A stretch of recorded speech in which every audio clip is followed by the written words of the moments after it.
Hola, ¿qué tal hermanos? ¿Cómo están? Este domingo volvemos a leer del Evangelio de San Marcos, propio del ciclo B del tiempo ordinario. ¿Se acuerdan que habíamos dado una vuelta por el Evangelio de San Juan para leer el discurso del pan de vida por las pasadas 5 semanas? Pero este domingo retomamos el Evangelio de San Marcos. Hoy estoy grabando desde mi habitación, ahí hay una torre para mi gatito, se llama Presidente Miau, a lo mejor se aparece por ahí, no lo sé, pero bueno, vamos a comenzar. Este domingo vamos a escuchar un texto de una controversia porque los discípulos son sorprendidos comiendo con las manos impuras.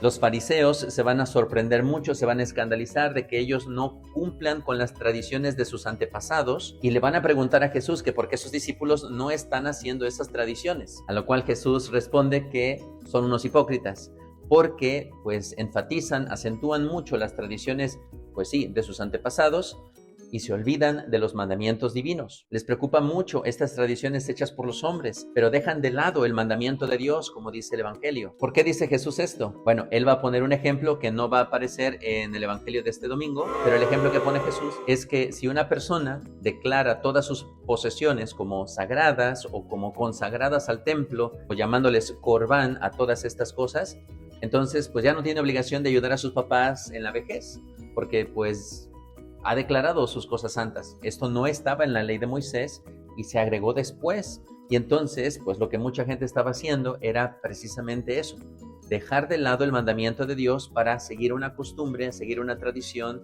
pues que menospreciaba la ley divina. Y es esto de lo que Jesús está en contra. Jesús no está en contra de las tradiciones, sino que más bien está en contra de las tradiciones humanas que contradicen o que aminoran o que dejan de lado la palabra de Dios. En otros pasajes del Evangelio, por ejemplo, dice Jesús a sus discípulos que hagan lo que los fariseos, lo que los escribas les dicen, porque están sentados en la cátedra de Moisés, pero que no los imiten, porque pues son hipócritas, no hacen lo que predican, pero que hagan lo que ellos les dicen. O sea, Jesús no está en contra de la tradición, nada más está en contra de las tradiciones que contradicen la palabra divina o que menosprecian la ley de Dios. En el Evangelio Jesús va a dar muchos ejemplos de lo que verdaderamente ofende a Dios, que son las cosas que dice salen del corazón, no las que entran al cuerpo, sino las que salen del corazón. Nada más escuchen esta lista. Lo que sí mancha al hombre es lo que sale de dentro, porque del corazón del hombre salen las intenciones malas, las fornicaciones, los robos, los homicidios, los adulterios, las codicias, las injusticias, los fraudes, el desenfreno, las envidias, la difamación, el orgullo y la frivolidad. Estas cosas, dice Jesús, verdaderamente manchan al corazón, verdaderamente hacen al hombre impuro, y no solamente faltar a las tradiciones humanas. Y no solamente faltar a las tradiciones humanas. Si pudiéramos poner un ejemplo actual, es como las personas que dicen, pues yo no puedo casarme porque no tengo dinero para una fiesta, o no puedo hacer un bautismo porque no tengo dinero para el bautismo, es decir, no tengo dinero para la fiesta. El hecho de que una persona no haga la fiesta no quiere decir que esté en pecado, no quiere decir que ofenda a Dios. El hecho de que una persona se case y no haga una fiesta o no corresponda como debe, por así decirlo, a sus padrinos o a sus invitados o a toda su familia, que no lo haga, eso no representa que sea un pecado. No va a ofender a Dios si se casa y no hace absolutamente nada. En cambio, la persona que está viviendo en unión libre, la persona que no se casa, esa sí está ofendiendo a Dios, esa sí mancha el corazón del hombre. De esas tradiciones son las que está hablando Jesús, esas tradiciones que son puestas por el hombre y que terminan quitando o menospreciando la ley divina. Ahora, este pasaje también nos da la posibilidad de hablar de la sagrada tradición, no de las tradiciones humanas, sino de la sagrada tradición. Esta palabra se refiere a la fe que se nos ha transmitido de manera oral o de manera escrita por medio de los apóstoles. Nosotros, por ejemplo, como iglesia, podemos saber qué es lo que enseñaba la iglesia hace 500 años, hace 1000 años, hace 2000 años, y que es lo mismo que sigue enseñando hasta nuestros días. Esto es gracias a la tradición apostólica, es decir, lo que los apóstoles recibieron, lo entregaron a sus sucesores, y a sus sucesores, a sus sucesores, hasta nuestras fechas. Tenemos la garantía de que esta fe no será corrompida, no se le aumentará nada, se desarrollará seguramente, sí se profundizará en ella seguramente, pero no se agregará nada. Entonces, por ejemplo, los protestantes muchas veces dicen, oigan, ¿y dónde está eso en la Sagrada Escritura? Y es que para los protestantes, pues solamente existe una fuente de revelación, que es la Sagrada Escritura. Pero para nosotros los católicos, no. Para nosotros hay dos que proceden de la misma raíz, que es Dios. Dios ha revelado su propósito de salvar a las almas por medio de la tradición oral y también de la tradición pues escrita, ¿no? De hecho, pues algunos dicen que primero fue la predicación así, oral, y después ya se puso en libros.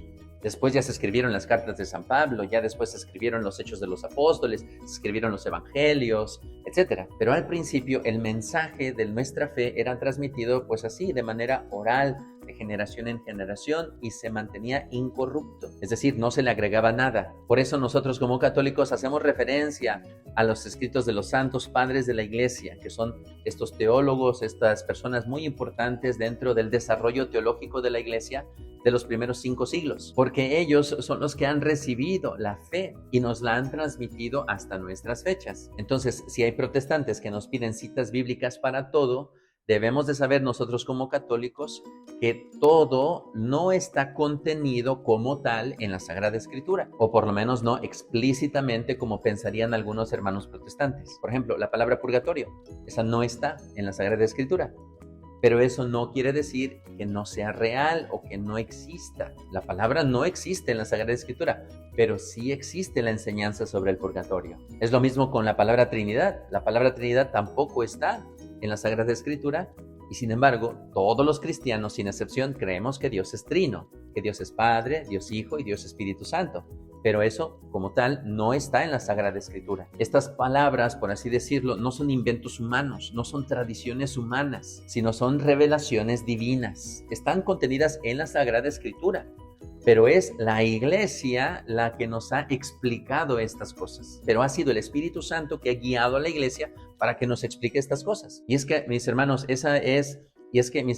la tradición apostólica requiere a fuerza de una autoridad, porque si no, a lo mejor yo podría interpretar de una forma la Sagrada Escritura o tomar fuera de contexto un texto bíblico y malinterpretarlo. Yo sería la autoridad y no el Espíritu Santo. Esa es la razón por la cual hay miles y miles de protestantes. Esa es la razón por la cual Martín Lutero se separó de la Iglesia, porque ellos no interpretaron las cosas de acuerdo a la tradición, de acuerdo al magisterio de la Iglesia, sino lo interpretaron de acuerdo pues a lo que ellos pensaban que era verdadero. Pero otra vez, si yo soy la autoridad, el intérprete de la Sagrada Escritura, pues entonces pues dejo fuera al Espíritu Santo, dejo fuera lo que Jesús dijo, que le daba a Pedro, a sus apóstoles, las llaves del reino.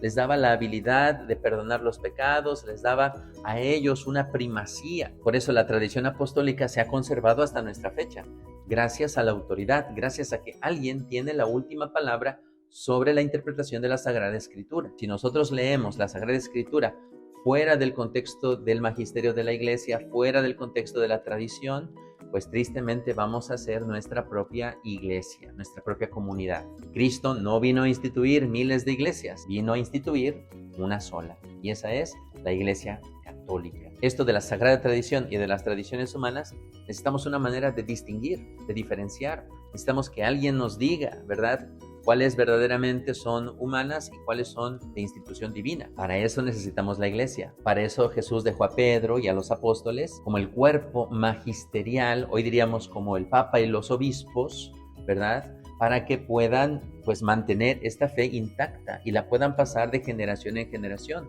porque esto es muy importante. Se trata de la salvación de las almas. Jesús no dejaría a la interpretación de cada quien la salvación de las almas, algo tan importante.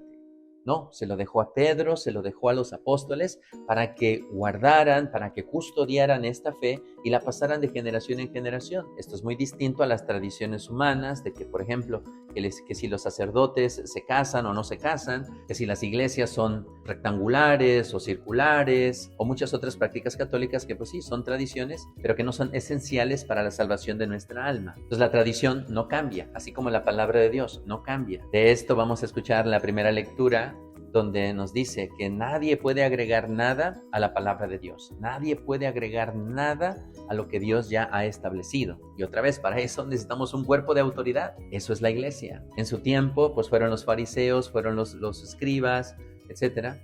Y en nuestros tiempos, es la Iglesia. El Papa, los obispos, son los que mantienen esta fe intacta para que todos nosotros pues podamos estar seguros que lo que estamos creyendo es verídico y es para nuestra salvación. Pues hermanos, espero que esto nos ayude a entender un poquito más sobre las diferencias entre las tradiciones humanas, las costumbres, las disciplinas, digamos, humanas y la sagrada tradición. Porque una es para la salvación de nuestra alma y la otra, pues no tanto. Que el Señor Todopoderoso los bendiga y los proteja. Amén.